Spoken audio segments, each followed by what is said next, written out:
Welcome to the Nerd Party. Let the filibustering begin.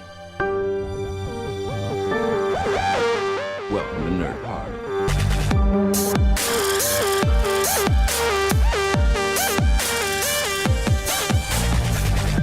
Hello and welcome to Filibuster here on the Nerd Party Network. I'm Lee Hutchison and we're kickstarting our mammoth Edinburgh Film Festival coverage with an interview with one of the most famous producers in Hollywood. He produced Little Miss Sunshine, he's been nominated for an Oscar and has now gone on to direct his second feature, and it's the opening movie to this year's festival, Puzzle, Marc Turtletaub. The film opens as Agnes, played by Scotland's very own amazing Kelly MacDonald, is shown readying herself for a birthday party. Everyone is having fun before Agnes emerges with a large lit birthday cake, and the irony is that it's her birthday. Agnes's life is very small, but the opening of one gift, a 1,000-piece puzzle jigsaw, changes all of that. Agnes discovers she is a natural at puzzles, a quick worker who can see patterns and is innately good at maths. She escapes her stifling blue-collar life and husband and 2 sons and heads to New York to find a shop specialising in the jigsaw puzzles. From there, she ends up meeting Robert, a champion puzzler who needs a new partner for a national competition. Agnes starts to come of age in so many ways, becoming the woman she always had the potential to be. Thanks to Marc for giving up his time to talk with me today, and look out for more interviews coming in the next 2 weeks. I cannot wait to share them all with you. But for now, enjoy my interview with Oscar-nominated producer Marc Turtletaub. It's a real honour to meet you. Everything is Illuminated is one of my all-time favourite movies. One of mine too. Yeah, and it's quite surreal for me on a kind of personal level to even be interviewing you. That I remember seeing Little Miss Sunshine here years ago at the film festival. Everything is Illuminated. That was one of the first films I saw when I moved to Edinburgh, and it's just been one of those movies I recommended ever since.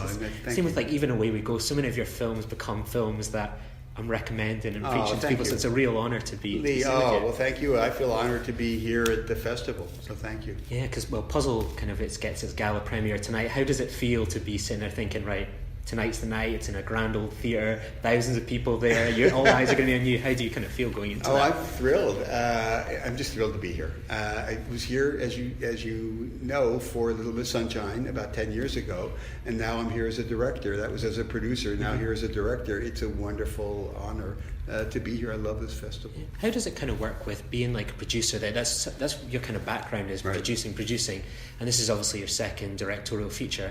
How do you go around picking a film to go, that's one I'm going to produce and trust into the hands of others, but no, this one's for me? Yeah, that's a good question. I think a big part of it for me, it starts with the screenplay. And as producers, we usually develop our own lead, and that means we're either finding a magazine article, finding a book, as in Everything is Illuminated, which we adapt, or getting a screenplay that we work on and it comes in a rough state. This one came to us for me to direct, and it came to us having been developed at another production company. Mm-hmm. So it was handed to me, and what you see on the screen, 90 or 85 or 90% was on the page. Mm-hmm. That happens so rarely. Mm-hmm. And it was so well written, and it was about something that I cared about. And you don't see stories like that come to you without a director very often. Yeah. And this one was sent to me, and I said, yeah, this is something I have to do. I understand that character. I can make that movie. Perfect. And you were saying that it was like a movie that kind of touched you, that you thought this one's for you. What was that kind of personal connection? The personal connection was, first of all, it's a story about a woman over the age of 40 coming of age. Mm-hmm. And it's a woman who I think has not found her voice yet. She lives in suburban Connecticut, and she goes to New York in her life slowly. She goes to Grand Central Station, and her life starts to open up. I grew up in suburban New Jersey with a mother who doted on her husband and her only son, much like the lead character in this does. And I think always wanted to go live in New York and have a different life. Yeah. And so when I read it, I went, I know that woman. Mm-hmm. I think there's a lot of women like that, and especially in generation past.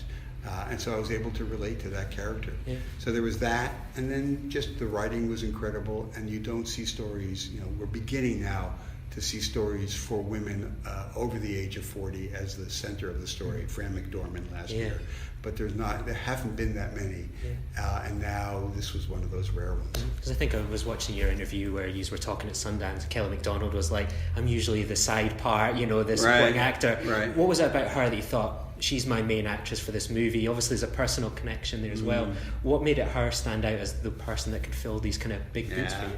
I had never met Kelly before we worked on this, before she agreed to do the movie, but I loved her work. And I remember I had forgotten Trainspotting, but because she was so much younger then, but I saw her in Girl in the Cafe with Bill Nighy, and I was really taken with her performance. And then a few years later seeing her in No Country for Old Men, and then a few years later seeing her in Boardwalk Empire, and you start to connect the dots, and you went, what a versatile actress she is. She could do anything, even with a southern accent if you need to. And so I knew how incredibly talented and nuanced an actor she is. And so I wanted to work with her, and then when this script came to me, I said it just felt like Kelly.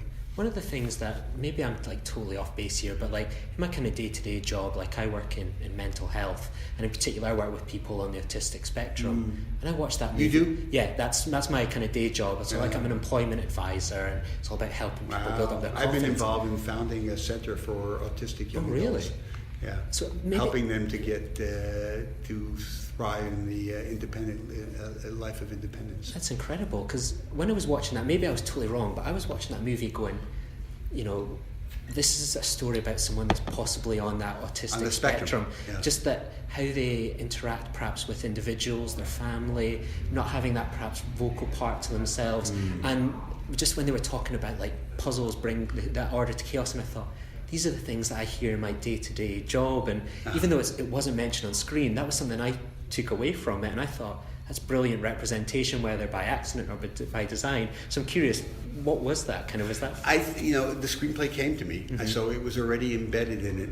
But I think there is that quality in it. There's a moment where she looks at a cross at her church, and it's done in pieces, almost like, and you can kind of almost see how she's registering that as she looks at it, almost in a savant kind of way.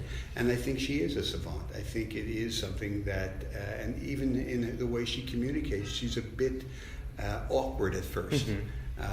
And so I think there's that possible interpretation. Yeah, because I just think that kind of representation you've shown in this film, as whether it's, as you say, that a lead woman that's over 40, an individual that might come from that kind of background. It seems like a film that really is showing a lot of kind of representation that people are demanding, and I think that's something that makes almost the perfect movie to kind of kickstart the festival tonight. Thanks. With kind of like the cast as well, what was it like sort of being perhaps that kind of hands-on role, like being a director? What kind of roles are more different for you as a director? You think, right, I'm going to be picking the cast, or do you find yourself more collaborative as a director? What's your kind of directing style? Yeah, that's a really good question. As a producer versus as a director. As a producer, you are largely talking to one person. You're largely talking to the director. Yeah. Before that, you're talking to the writer, but then during the shooting, you're talking to the director, and in post, you're talking to the director and the editor. When you're directing, you're talking to everyone.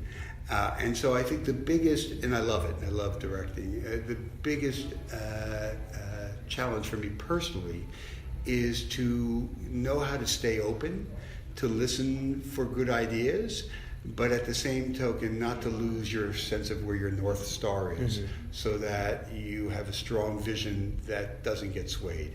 And it's a balance between staying open and keeping focused on where you're heading. And it sounds like you've kind of achieved that very much. Like you watch the movie, and I just think it is fantastic how you can see that clear vision. It's like even little simple things where you're talking about, you see this glass pane.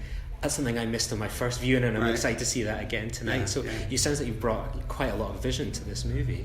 Well, thank you. I think a lot of it is having really talented people. When you have actors like Kelly and Irfan and David and the young actors that are in the movie, it makes your job a lot easier.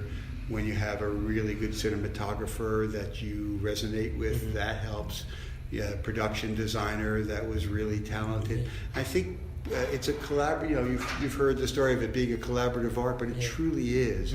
And so picking wisely and finding people who can align in a vision is critical. So yes, thank you. I take credit, but I also give credit to some very smart and talented people. The cinematography is lovely. The idea, like when I first watched the movie, I always tried to go in not knowing what it's going to be about. I knew the basic synopsis, and I went in and I was thinking, oh, this kind of maybe like a 1960s, that 70s, that kind of got that dark kind of colours. And then as you see the movie, you see the colours just open up. Kelly MacDonald's sitting there going from maybe kind of these dreary tabar clothes to being this bright red jumper. And I just thought it looked really fascinating in that respect. Yeah, I think that was intentional. And a lot of people say, oh, we thought it was the 50s or 60s in the beginning. And we tried that. We shot it in silhouette. We shot it with a lot of smoke in the room. We wanted to create the feeling that when she was in Bridgeport, it's the house she grew up in. It's the house that her father lived in, her mother, and it's the house she raised her boys in. And you wanted to create a sense that she was kind of lost in time. And so that's why we created that. Then when she gets to New York and she goes to Robert's house, we took all the furniture out of that house, as spectacular as it is, and we had no smoke and we had lots of light coming in because we wanted to differentiate the two worlds. So that's really good cinematography from Chris Noor. Was that an aspect that you could relate to as well? You were saying, you're a Connecticut boy, New Jersey, New Jersey, and then here you are now. You've been Oscar nominated. You've travelled probably around the world going to all these types of events. Is that a kind of journey you can kind of relate to, of going from something a bit kind of different outside the sort of the main cities, as it were, and then finding all this world kind of opening up? Yeah, I think all of us. It's a journey. Life's a journey, and I'm just thrilled to be participating in this journey. Yeah. And what is going to be the journey now for Puzzle? Obviously, I think it's its European premiere tonight. Yes. Where is it kind of going to go now on its journey around the world? Well, we have our domestic opening in July 27th. We have been accepted to festivals, as you say, both in America and around the world. But the next big thing for me is the opening in July, so we're really looking forward to that. Excellent. And how do you think kind of audiences in a place like America will kind of relate to this movie and connect with it? Because you always think of July, big summer periods, but you see things like Hereditary, something that's come out of nowhere, has made that splash in the summer, and I could see something like Puzzle doing the same. Yeah, and I think there's another movie, Disobedience, kind of had the same response. I think it's counter-programming. I think there's a lot of people like us who want to see intelligent movies, and it hopefully they'll find not only the drama but the humor in it, and that I think satisfies. And so in terms of word of mouth, we're getting wonderful word of mouth, and so far really lovely reviews, and hopefully people will appreciate it tonight. Perfect. Well, good luck with everything thank tonight. You so much. I genuinely love the movie, and I'm looking forward to seeing it again. Thank you so much. All the best, Mark. It's really lovely of you to say that. Join the revolution. Join the Nerd Party. Welcome to Nerd Party.